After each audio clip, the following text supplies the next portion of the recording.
Voilà, j'espère que vous êtes bien réveillés parce que ce matin, moi je le suis, désolé, mais ça va être un peu plus explosif que d'habitude, déjà que ça l'est habituellement. Voilà, accrochez vos ceintures, mais c'est pas grave. Amen. C'est bon? Je suis sorti de la boîte de conserve? Pas encore, on a juste ouvert le couvercle là. Fais-moi un bon petit réglage. Merci Jean-Louis, est-ce qu'on peut l'encourager? Toute la technique. Voilà, des visiteurs également au milieu de nous, peut-être des personnes qui sont là pour la famille des baptisés. Soyez bénis. Alors nous sommes dans une thématique depuis 3 dimanches, si le PowerPoint peut se lancer. Le combat des pensées. Le combat des pensées. Et j'aimerais rappeler que dimanche 13 avril, nous avons commencé avec 3 points. Il me paraît important de les rappeler. Être conscient que nos pensées ont un impact dans nos vies. Nous ne sommes pas toujours conscients. Mais nos pensées ont un impact parce qu'elles vont guider nos vies. Ça, c'était le premier point. Ensuite, nous avions dit qu'il y avait un combat dans nos pensées. Étant donné que tout commence par la pensée, le diable qui veut nous détruire cherche à attaquer d'abord la source, nos pensées. Il y a un combat dans nos pensées. Et puis, troisièmement, nous avions dit que nous devions essayer de faire l'effort de penser à ce que nous pensions. Autrement dit, pense à ce que tu penses pour pouvoir analyser tes pensées. Est-ce que depuis 15 jours, tu as un peu plus pris conscience de tes pensées? Non? Ok, on va recommencer pendant 3 dimanches. Et puis dimanche dernier, nous avions parlé d'environnement. Que l'environnement pouvait favoriser nos pensées. Et que même parfois dans un bon environnement, Dieu permettait que nous puissions réaliser combien nous sommes fragiles. Parce que même avec les meilleures pensées du monde, nous pouvons être surpris parfois de notre faiblesse. Et nous avions parlé de Pierre, de son reniement, mais de la restauration de Jésus. Alléluia. Et ce matin, j'aimerais parler, je l'avais marqué, de la victoire sur nos pensées. Enfin, certains se disaient, enfin, la victoire sur nos pensées. Parce que s'il est question de combat, il est question soit de défaite, soit de victoire. Qu'est-ce que tu choisis ce matin? La victoire, amen. Personne ne veut la défaite. La victoire parce qu'il y a un combat. Et aujourd'hui, j'aimerais introduire, avant d'aller plus loin, par une notion importante, parce que nous avons donc parlé de la pensée de l'homme qui va conduire la vie de l'homme. Nous avons parlé de la pensée qui va façonner nos vies, de nos choix, de nos désirs, mais je me suis dit en méditant sur le message, qu'en est-il du côté de Dieu? C'est-à-dire, qu'est-ce qu'il pense de mes pensées? Parce que nous regardons nos pensées. Mais est-ce que lui regarde nos pensées? Comment est-ce qu'il les voit? Comment est-ce qu'il les apprécie? Nous avons dit dimanche dernier que notre Dieu est un Dieu de grâce et que nous ne sommes pas encore au niveau de la miséricorde de Dieu qui a été capable de choisir un homme qu'il a renié 3 fois avec le chiffre 3, tout ce que cela comportait. Vous pouvez regarder le message qui est en ligne aujourd'hui. Il est patient, il est riche en bonté, lent à la colère. Ma grâce te suffit, car ma puissance s'accomplit dans la faiblesse. Incroyable. Mais aussi nous rappeler que Dieu voit nos pensées, qu'il les connaît. Il sait ce qu'il y a dans nos cœurs. Les évangiles disent qu'on n'avait pas besoin de dire à Jésus ce qu'il y avait dans les pensées de l'homme, parce que lui-même savait ce qu'il y avait dans nos pensées. Ça fait un peu peur quand même, hein. C'est incroyable. Hein. Pourquoi avez-vous de telles pensées? Un jour, j'ai mangé avec plusieurs pasteurs d'une génération un peu plus avancée que moi, et un avait bien connu Howard Carter. Je ne sais pas si vous avez déjà entendu parler d'Howard Carter. Mais c'est un homme qui avait reçu le don, parole de connaissance, et très, très, très développé. Il nous racontait, ce pasteur-là, qui est maintenant plus que retraité, il doit avoir 80 ans, que Howard Carter, qu'il avait bien connu, voyait comme des phrases qui apparaissaient dans son esprit avec des fils. Et il devait se concentrer pour voir à quelle phrase c'était destiné pour quelle personne. Et il pouvait venir et vous dire, voilà, tu penses ça, mais Dieu te dit ça. Pour encourager, pour bénir. C'est incroyable. Hein. C'est un don merveilleux. Il n'était pas là pour lire dans les pensées et faire peur, bien au contraire. Mais Dieu est bien plus grand que ça. Il lit dans nos cœurs. Proverbe 15, 26, en lisant ça cette semaine, ça m'a arrêté. Les pensées mauvaises sont en horreur à l'Éternel. Mais les paroles agréables sont pures à ses yeux. Le but, ce n'est pas de nous faire peur, mais de nous faire réaliser que Dieu entend ce que tu penses. voit ce que tu penses. Alors je m'adresse aux chrétiens qui sont bien sûr baptisés, qui marchent avec Dieu depuis des années, peut-être d'autres qui découvrent la foi et réalisant qu'il y a un grand combat dans nos pensées, mais réalisant aussi que Dieu voit nos pensées. Et ça, je crois vraiment qu'on ne le réalise pas réellement. On ne le réalise pas vraiment. Que Dieu voit nos pensées. Imaginez qu'on entende ce que nous pensions maintenant. Imaginez que Dieu l'entende.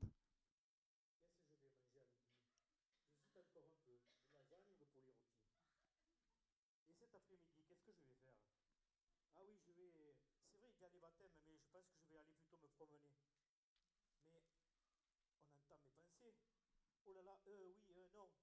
Je pense que je vais venir cet après-midi à 15 heures. Gloire à Dieu. Merci Seigneur pour les baptêmes. Amen. Quelqu'un doit se dire, mais on entend vraiment les pensées de quelqu'un? Les enfants, tu sais.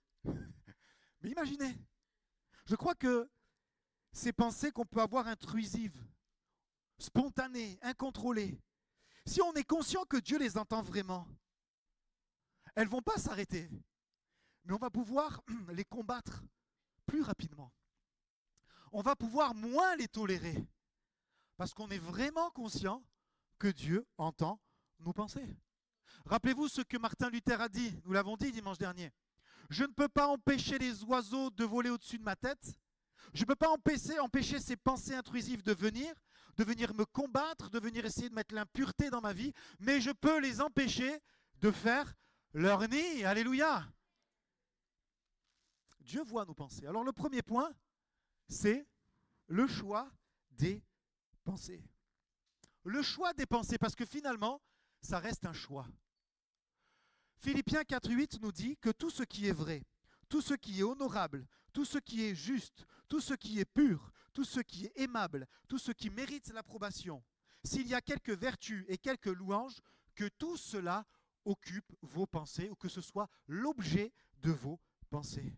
Autrement dit, l'apôtre Paul nous dit, inspiré par le Saint-Esprit, remplis tes pensées. Et il commence par une chose, remplis tes pensées par ce qui est vrai. Parce que si ce n'est pas vrai, c'est perdu d'avance. Le but, c'est d'abord la vérité. Tout ce qui est vrai et le reste suivra. Concrètement, on va le ramener au concret de nos vies. Chaque fois que tu as une mauvaise pensée, combat-la par un verset de la Bible. Ça, c'est une bonne technique. Chaque fois que tu as une pensée intrusive qui vient de l'ennemi, combat-la par la vérité, par la pensée de la Bible. Sais-tu que la Bible est puissante? Jésus, face aux tentations du diable, qu'est-ce qu'il a fait le diable? Il a cherché à tenter ses pensées. Il a cherché à semer ses pensées. Des choses mauvaises dans ses émotions. Et qu'est-ce que Jésus a dit? Il a répondu par « il est écrit ». Jésus a combattu l'ennemi par « il est écrit ». Mais pour savoir ce qui est écrit, il faut connaître ce qui est écrit. Alors je reparlerai qu'à votre disposition, il y a 2 recueils gratuits, 50 centimes, mais si vous ne les avez pas, on vous les offre, avec tout un tas de sujets de la vie du chrétien et plein de versets qui s'y rapportent pour que tu puisses les connaître, pour que tu puisses les mémoriser. Non pas pour en faire une superstition, mais pour que tu puisses les croire, alléluia, et mettre ta puissance et ta foi dans la parole de Dieu qui est une arme réelle, amen. Je disais que le combat dans nos pensées est peut-être le plus grand que nous devons mener, ou l'un des plus grands. Mais s'il y a combat, il y a également des armes qu'il nous faut prendre. Non ? Il y a des armes pour combattre. Nous ne sommes pas sans rien. Nous pouvons ressembler à ce chrétien qui transpire, qui a des sueurs, qui a oublié qu'avec toutes ces pensées, toutes ces attaques qui sont là, il a une possibilité de se défendre. Il y a des flèches, il y a des épées, il y a des haches, il y a des choses qui viennent dans ses pensées pour le détruire. Parce que le diable veut nous détruire. Et parfois nous oublions que nous avons des armes puissantes qui sont à notre disposition. Et il y a un verset merveilleux que vous connaissez, car les armes avec lesquelles nous combattons ne sont pas charnelles, mais elles sont puissantes par la vertu de Dieu pour renverser quoi? Des forteresses visibles, des forteresses de pensée. Nous renversons les raisonnements et toute hauteur qui s'élève contre la connaissance de Dieu et nous amenons toute pensée captive à l'obéissance de Christ. Alléluia. Les armes avec lesquelles nous combattons. Vous savez, tout au long de ce message, par rapport au verset que nous allons voir, je réalisais une chose. C'est que tout ce que l'on va énumérer n'est pas optionnel. C'est quelque chose qu'on a. À partir du moment où tu es né de nouveau, où tu deviens chrétien, tu as des armes. Je ne te dis pas, demande-les armes. Tu les as. Je n'ai pas fait l'armée, mais j'imagine que quand on arrive à l'armée, après avoir peut-être appris à manipuler les armes, on te dit, voilà, ça c'est ton arme. Tu n'as pas besoin de la demander, c'est fourni. Et parfois, nous, en tant que chrétiens, on se demande, quelle arme on a ? Alors qu'on a l'arme de la parole de Dieu qui est l'épée de l'esprit et qui est la parole de la vérité. Les armes avec lesquelles nous combattons, elles ne sont pas charnelles. Alors là, suivez-moi bien. Vous savez, quand on raisonne, nous, on pense, on réfléchit, on est en boucle. Qui est-ce qui est en boucle dans ses pensées ? Soyez honnêtes. Il n'y a que moi qui est en boucle. Quand tu penses, ah ouais, et ceci, et cela, et je vais faire ci, et je vais faire ça, et tu cherches des solutions. En fait, tu combats, mais tu sais avec quelle arme ? Les armes de la chair. Et c'est pour ça que ça fait des années que tu combats. Et c'est pour ça que ça fait des années que tu tournes en rond. Parce que les armes de la chair, elles ne sont pas puissantes.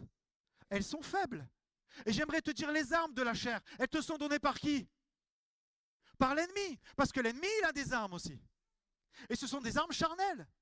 Et tu combats et tu te dis je vais m'en sortir comme ça, je vais faire ça, je vais manipuler ceci, je vais manipuler celle-là, je vais me juger, je vais me venger, je vais faire ci. Tout ça, ce sont des armes charnelles. Elles ne sont pas puissantes. Tu crois qu'elles sont puissantes parce que tu es dans le mensonge de l'ennemi. Mais les armes avec lesquelles nous combattons, elles ne sont pas charnelles. Et ces armes-là, elles peuvent justement par la vertu de Dieu détruire des forteresses, renverser des forteresses. Et nous renversons. De suite, il dit, j'attends pas, nous renversons. Je peux renverser, je renverse. Je ne vais pas me faire prier pour renverser. Nous renversons les raisonnements. Et toute hauteur, sais-tu qu'il y a des hauteurs de raisonnement que tu as depuis des années ? Moi, des fois, quand je vois les raisonnements de certains dans les entretiens pastoraux, je me dis, Seigneur, s'il n'y a pas ta grâce, qui peut raisonner quelqu'un ? Qui peut renverser les raisonnements ? Seigneur, on prie, mais il faut que ce soit lui ou elle qui saisisse cette puissance. Elle s'élève. Vous savez, ces raisonnements, ces hauteurs, ils ont un but. S'élever contre quoi ? La connaissance de Dieu. C'est pour ça que Paul dit, je fais tout, pourquoi ? Pour la connaissance de Dieu. Parce que si j'ai la connaissance de Dieu, j'ai tout le reste. Et il y a des choses qui s'élèvent contre moi, contre la connaissance de Dieu. Et qu'est-ce qu'il fait ? À cause de ces armes, à cause de cette capacité de renverser, j'amène toute pensée captive à l'obéissance de Christ. Autrement dit, tu as la capacité ce matin d'amener tes pensées à l'obéissance de Christ. Captive et dire non, je refuse de penser ça. Je vais arrêter de penser ça. Peu importe si on m'a fait du mal, peu importe si c'est difficile, peu importe si c'est compliqué. Seigneur, je vais arrêter de penser ça et je vais me nourrir de ta parole et je les amène à l'obéissance de Christ. Amen. Sers-toi des armes spirituelles pour un combat spirituel. Sers-toi de ce qui est vrai, de ce que la Bible dit. Dieu utilise la vérité, le diable, le mensonge. Des demi-vérités. Quelques exemples. Je ne les ai pas mis à l'écran. Je ne peux pas y arriver. Je ne suis pas assez qualifié. Je ne suis pas capable. Pensée de découragement. Réponse biblique, je puis tout par celui qui me fortifie. Inversé. Je ne parle pas assez bien. Tu te sens inférieur, tu te compares tout le temps. Ça a été question dans un don spirituel. L'Éternel dit à Moïse, qui a fait la bouche de l'homme ? N'est-ce pas moi l'Éternel ? Va donc, je serai avec ta bouche. Une autre pensée, je ne suis pas assez instruit. Je n'ai pas été à l'école, je ne connais pas la Bible, c'est compliqué. Si quelqu'un manque de sagesse, qu'il la demande à Dieu. Rappelle-toi de Daniel, il ne parlait pas la langue, il était dans une autre culture, mais parce qu'il avait Dieu avec lui, alors il a été 10 fois supérieur à tous les âges astrologues de Babylone, parce qu'il a demandé la sagesse à Dieu. Je ne vaux rien. Oh, combien ont le cœur brisé, des paroles de l'enfance, de l'adolescence, au travail, on t'a dit que tu ne valais rien. La Bible dit que tu es une créature merveilleuse. Tes œuvres sont admirables. Pourquoi quand il y a une pensée d'encouragement dans la prophétie, et ce n'est pas pour faire bien, mais une pensée de consolation, d'exhortation, d'encouragement, pourquoi les gens sont touchés ? Parce qu'ils sont détruits par la vie. parce qu'ils ont été détruits par leur entourage. Tu es une créature merveilleuse. Dieu ne peut pas m'utiliser après tout ce que j'ai fait. Pasteur, tu parlais du reniement de Pierre, alors je n'ai pas renié Jésus, mais finalement, tout ce que j'ai fait, combien de fois je l'ai déçu, combien de fois je l'ai trahi. Si quelqu'un est en Christ, il est une nouvelle créature. Amen. Les choses anciennes sont passées, des choses deviennent nouvelles. Peut-être que tu as déçu Dieu, et c'est bien s'il y a cette culpabilité qui te pousse à la repentance, mais ne te laisse pas écraser par la culpabilité qui t'empêche de rentrer dans le plan de Dieu. Je n'ai pas parlé des pensées de jalousie, des pensées d'impureté, d'envie, de colère, de critique, de justice humaine, de grossièreté, d'orgueil, de méchanceté. Pour toutes ces choses, il y a un verset biblique, alléluia. Il y a une puissance dans la parole de Dieu. Alors comment les combattre? Par la parole. Soit tu es ce chrétien qui subit, soit tu es ce chrétien GI qui est plein, amen, il dit Jesse, il lui ressemble un peu, qui est plein de force, alléluia. Regardez les biceps qu'il a, à force de lever la parole de Dieu et de s'en servir, alléluia, amen. Il y a des pensées qui viennent, mais elles fuient, parce qu'il a le bouclier de la foi, et parce qu'il a l'épée de l'esprit, la parole de Dieu. Rien qu'à elle seule, elle te fait marcher dans la victoire, la parole de Dieu. Vous n'êtes pas convaincus ce matin? Amen, alléluia. Deuxième point. Voilà. Transformé par l'esprit. Pour remporter des victoires dans les pensées, nous avons besoin de transformation. Romains 12,2, vous connaissez ce verset, ne vous conformez pas au siècle présent, mais soyez transformés par le renouvellement de l'intelligence, afin que vous discerniez quelle est la volonté de Dieu, ce qui est bon, agréable et parfait. Ce que nous devons comprendre dans ce passage, c'est que le monde présent façonne nos pensées. Moi, j'ai vu l'évolution de la société de mon adolescence, de mon enfance jusqu'à maintenant. Et le monde veut façonner avec ses codes, avec ses valeurs, ce qu'il considère bon, ce qu'il considère agréable. Et derrière, il y a le prince de ce monde, le diable, qui tire les ficelles et qui fait tout pour pouvoir mettre ses pensées, cette manière de penser et ses valeurs mauvaises dans notre société. Et on arrive à dire, comme la parole de Dieu le dit, le mal est appelé bien. Et le bien est appelé mal. L'apôtre Paul dit, ne soyez pas conformes. Non pas que les chrétiens soient des opposants systématiques, des empêcheurs de tourner en rond, pas du tout, mais ils ne se laissent pas corrompre par des pensées qui viennent du diable, par des pensées de ce siècle. Le chrétien est soumis aux autorités. Le chrétien prie pour les autorités. Le chrétien aime son pays. Le chrétien est soumis aux lois des pays. Mais par contre, il ne se laisse pas corrompre par des pensées de péché. Et là encore, c'est un choix.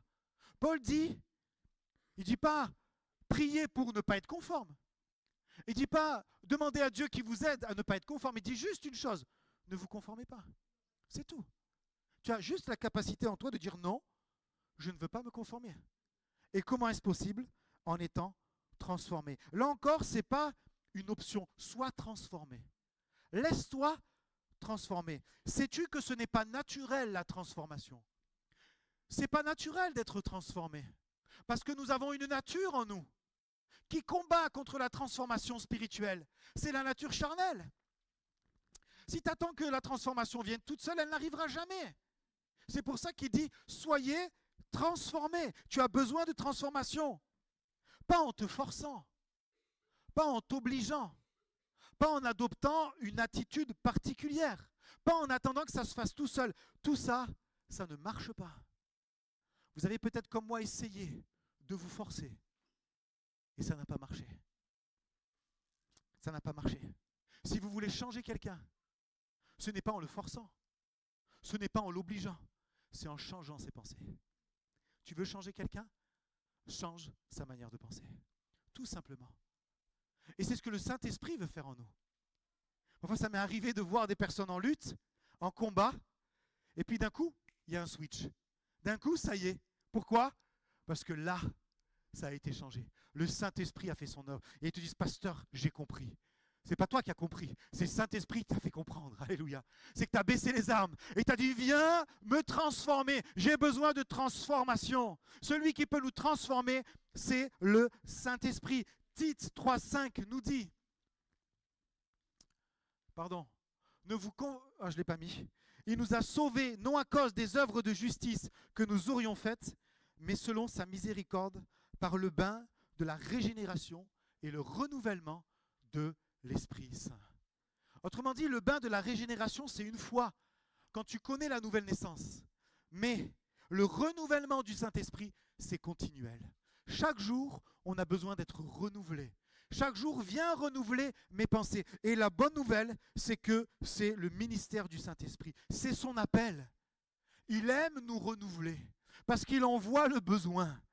Il regarde nos pensées, il regarde nos combats, il regarde quand on est en boucle, il regarde quand on cherche des solutions humaines. Et il attend qu'une chose, laisse-moi te renouveler.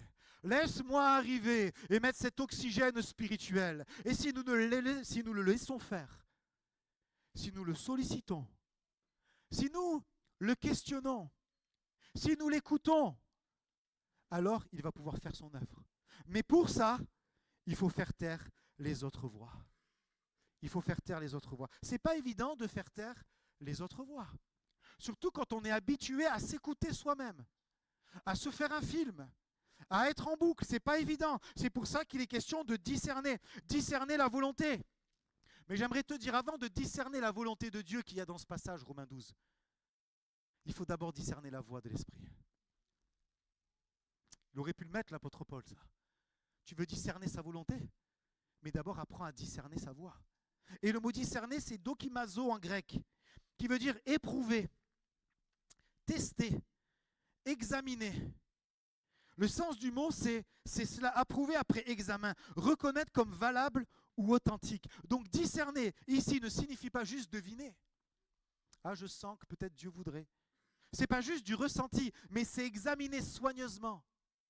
C'est mettre à l'épreuve ce qui est devant nous pour reconnaître quelle est la volonté de Dieu. Voyez la différence? Ce que Dieu veut, ce que le Saint-Esprit veut, ce qu'il veut nous dire, ce n'est pas juste un ressenti, mais c'est renouveler nos pensées par l'Esprit.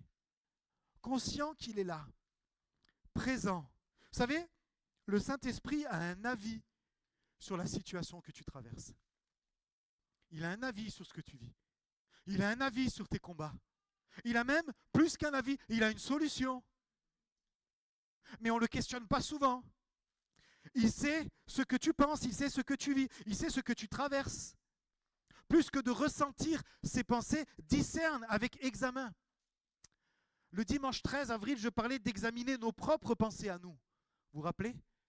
Examiner. Mais voici ce qu'on peut dire aujourd'hui. Examiner non plus que mes pensées, mais la pensée du Saint-Esprit. La discerner, l'examiner. Plus tu es conscient de la personne du Saint-Esprit, plus tu communiques avec lui, par toutes sortes de formes. Tu peux lui parler, tu peux le chanter, en louant, en adorant, en priant, en parlant en langue. Et là, d'un coup, tu vas davantage le reconnaître, parce qu'il y a plus d'intimité. La voix grandit, tu discernes sa voix. L'une des premières personnes qui a reconnu la voix de Jean-Louis ce matin, c'était les membres de sa famille.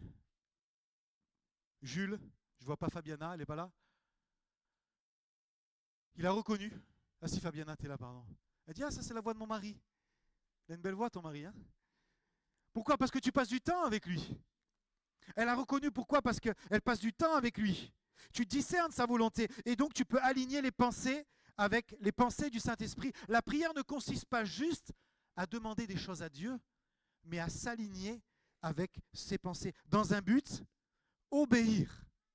Pas seulement si ça me plaît. Vous savez, souvent, parce qu'on a besoin de transformation, parce qu'on a besoin de discerner sa voix, la voix du Saint-Esprit, la volonté du Saint-Esprit, elle va venir en opposition avec notre volonté naturelle.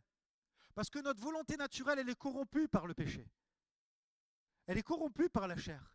C'est ce pourquoi, même quand tu la discernes, c'est difficile de lui obéir. Parce que ça ne vient pas avec ta volonté, ça vient à l'opposé de ta volonté. Et l'apôtre en parle justement dans Galates 5. La transformation de l'esprit te donne la victoire dans tes pensées. Troisième point, pas des moindres, la pensée de Christ. Je l'ai mise quelque part, je ne sais plus où elle est, excusez-moi. La pensée de Christ. 1 Corinthiens 2,16, car qui a connu la pensée, je vais arrêter, c'est pas grave. Qui a connu la pensée du Seigneur pour l'instruire? Or nous avons la pensée de Christ. C'est fort quand même. Hein. Nous avons la pensée de Christ.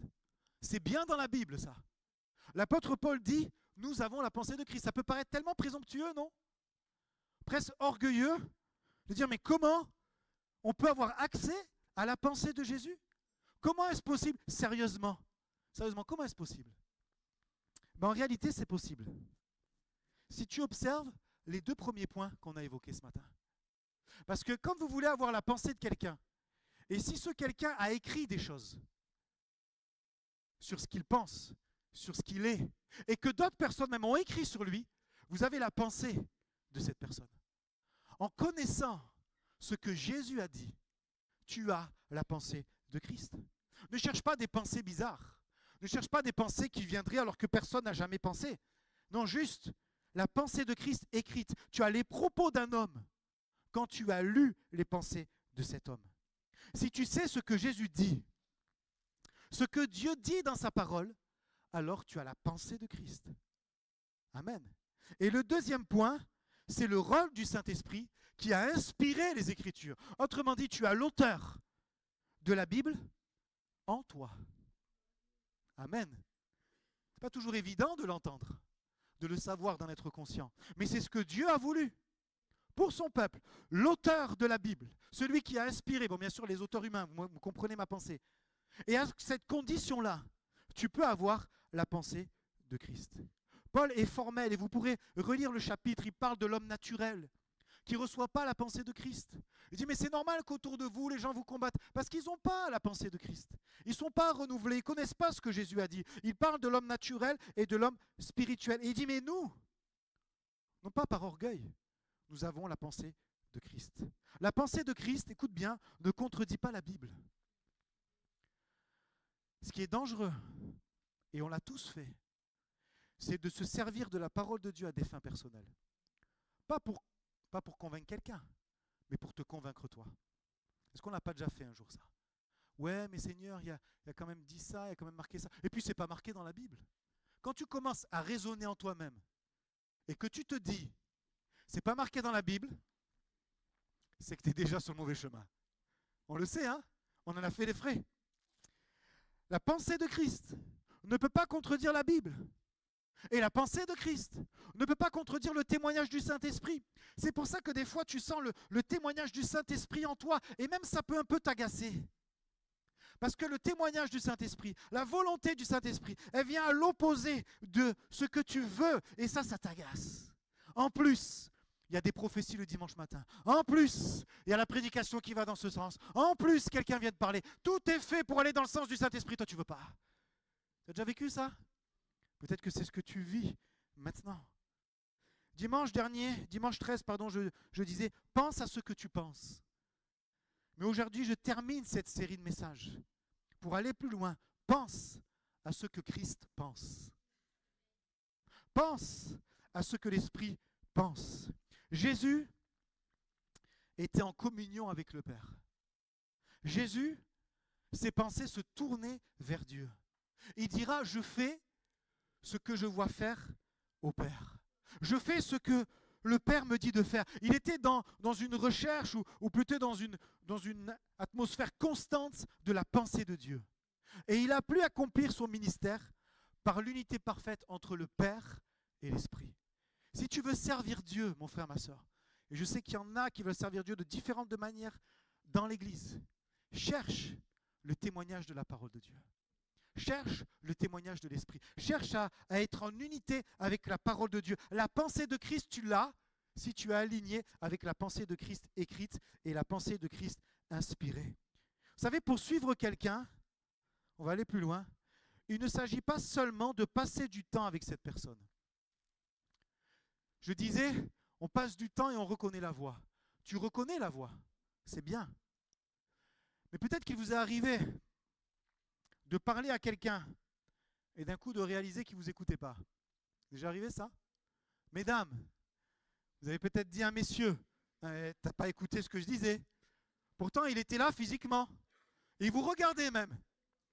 Les paupières, les pupilles étaient vers vous, mais vous voyez au travers des pupilles qu'il n'était plus là déjà. Vous voyez? C'est marrant comment on arrive à percevoir ces choses. Et il vous dit oui, oui, puis après il vous fait répéter. Et vous dites, mais attends, j'ai dit mesdames, mais c'est pareil messieurs, hein, des fois elles ne nous écoutent pas du tout. Et c'est plus dans ce sens parfois, non je plaisante. Et vous dites, ah pardon, qu'est-ce que tu disais? On est là physiquement. Et je le vois dans vos regards, il y en a, ils sont déjà plus là. Non, je plaisante, je vous ai raccroché là. Pourquoi? Parce que nos pensées sont ailleurs. Il ne suffit pas de lire la Bible 1 heure. Tu peux lire la Bible 1 heure, et en même temps que tu lis, tu rumines. Non mais de toute façon, je vais faire ça. Non mais de toute façon, j'ai décidé, je m'en fous, je vais faire ça. Je m'en fous, je vais réagir comme ça, j'ai envie de réagir comme ça, t'as vu ce qu'il m'a fait? Tu peux prier pendant 1 heure avec le Saint-Esprit, et tu peux te plaindre pendant 1 heure. Et tu peux juste apporter ton point de vue au Saint-Esprit pendant 1 heure. Et tu es en train de prier pendant 1 heure. Et tu ressors, tu dis, j'ai prié pendant 1 heure. Mais tu n'as pas cherché la pensée de l'Esprit pendant 1 heure. Apparemment, ça parle parce qu'on est comme ça. Moi, je suis comme ça. Et des fois, pendant 1 heure, je suis là, je combats. Je dis, mais d'un coup, il y a un switch, le renouvellement vient. La pensée de Christ. Ce n'est pas juste passer du temps à faire tes béas religieuses, c'est à être renouvelé par ses pensées. Parce qu'on a toutes sortes de pensées vagabondes, de pensées intrusives. C'est une réalité.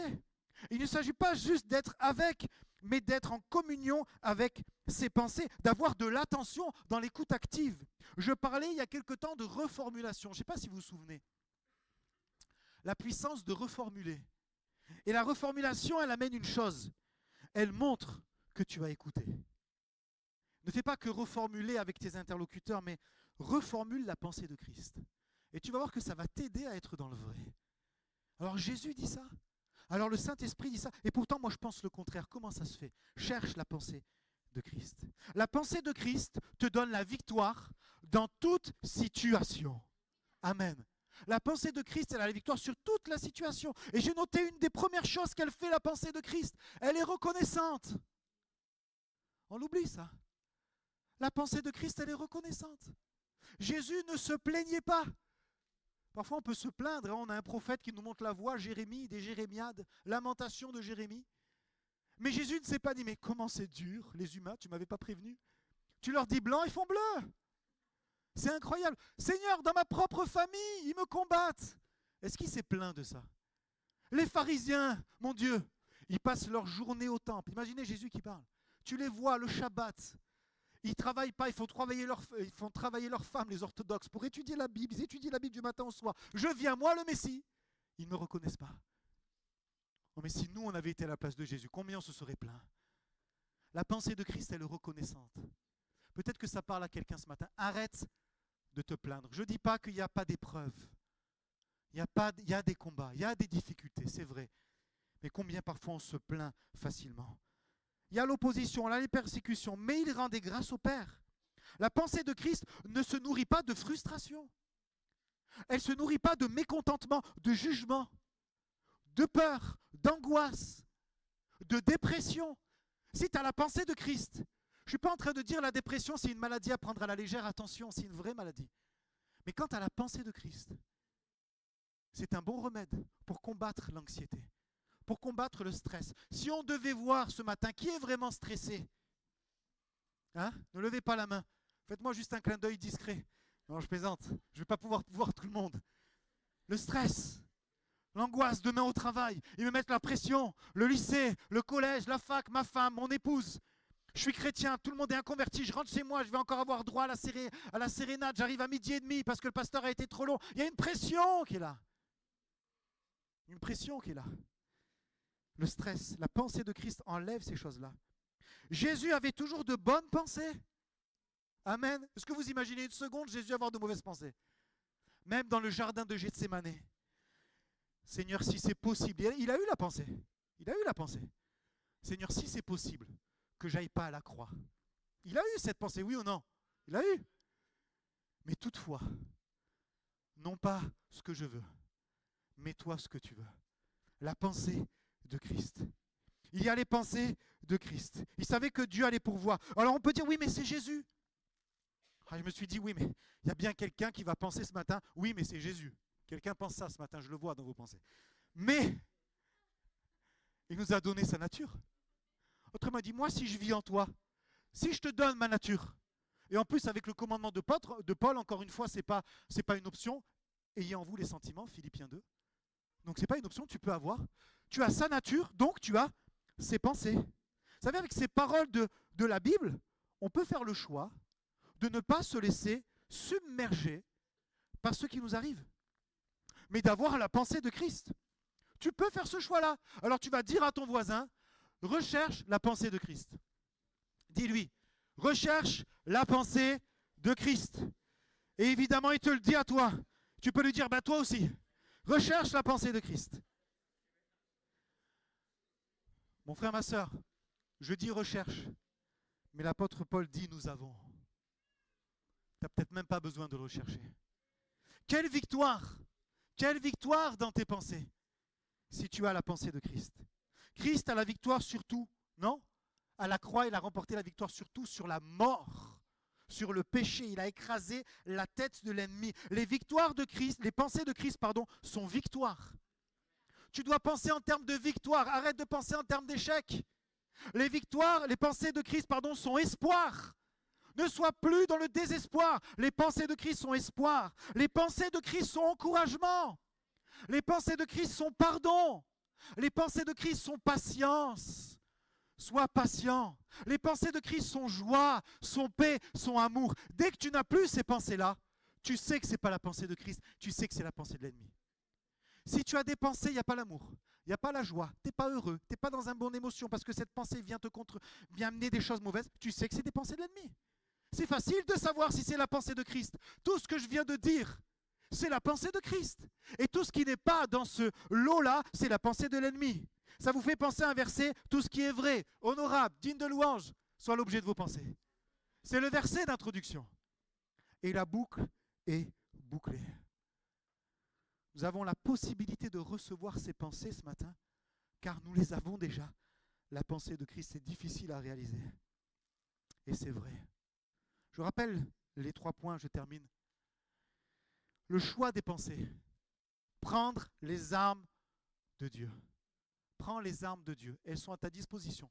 Ne te plains plus, tu as des armes puissantes qui peuvent renverser les forteresses, l'héritage spirituel que tu as depuis des années. Le renouvellement de l'esprit. Sois transformé. On ne peut pas te dire mieux, sois transformé. L'esprit veut te transformer dans tes pensées. Et ensuite, tu as la pensée de Christ. Finalement, on réalise qu'on a tout. Et j'aimerais te dire, tu ne peux plus être contrôlé par tes pensées. Ce thème-là, je vous l'ai dit, il est venu en février sur mon cœur. J'ai prié, j'ai jeûné, j'ai cherché Dieu. Et je me dis, Seigneur, moi je veux croire qu'il faut qu'on arrête, en fait, d'être contrôlé par nos pensées. On ne prêche pas 3 dimanches, on ne fait pas ces choses-là pour que dans ta vie, tu sortes de ce lieu et ça y est, tu réagis mal, tu es incontrôlable, tu fais n'importe quoi, quelque chose arrive, ça y est, tu es découragé. Non, il faut qu'il y ait un fruit de la prédication. Amen. Sinon, c'est moi qui vais être découragé. Tu ne te laisses plus contrôler par tes pensées. Et je me prêche à moi ce matin. Et il y a mes 3 enfants là. Et je peux vous dire, ils ne sont pas tendres avec moi. Ouais, ils me sortent les choses. Ils me disent les choses. Je pensais à un truc, je rigolais avec le Saint-Esprit hier. Je disais, mes enfants, ils m'ont appris l'abandon. Je leur ai déjà demandé s'ils étaient compte que parfois je raconte des petits trucs de ce qui se passe à la maison. Vous savez, on parle de l'abandon. Seigneur, je veux m'abandonner. Eh bien, mes enfants ont été l'instrument de Dieu pour m'apprendre l'abandon. Quand ça fait 10 ans que tu dis rangez les chaussures, mettez les manteaux. Moi maintenant, ça y est, je les enjambe. J'ai abandonné. Je m'abandonne. Que Dieu vous bénisse, mes amours. Je vous aime. Abandonne tes pensées. Abandonne tes pensées. Alléluia. On termine sur une note positive. Tu es appelé à contrôler tes pensées. C'est ta destinée. C'est ce que Dieu veut pour toi. S'il y a des parents qui se sont reconnus, on va monter un club. Le club des parents qui ont vécu l'abandon, mais qui sont adoptés par Jésus. Alléluia. Amen. Dieu veut ça. Dieu veut ça. Que tu puisses contrôler tes pensées. J'aimerais qu'on puisse prier parce que on le dit, mais il peut y avoir un grand combat. Il y a peut-être un grand combat. Tu dis, mais pasteur, il y a des forteresses, il y a des raisonnements. C'est un grand combat. Mais j'aimerais te dire, plus le combat est grand, plus la victoire est belle. Alléluia. Oh, aide-nous, Seigneur. Nous sommes si victimes de nos pensées parfois. Mais ce que tu veux, c'est que nous puissions avoir la victoire, avoir la pensée de Christ, les armes de Dieu, le renouvellement de l'esprit.